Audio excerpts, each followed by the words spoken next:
Before you begin texturing, we recommend you purge the steam wand first by touching the milk icon.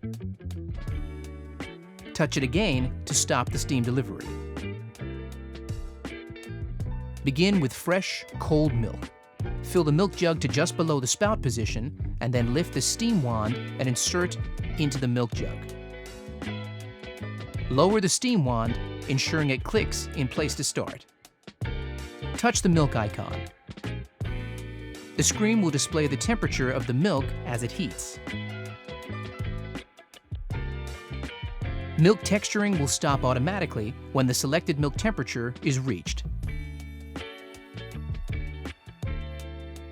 Lift the steam wand to remove the milk jug, and then wipe the steam wand and tip with a clean, damp cloth. Then lower the steam wand to a downward position to activate automatic purging.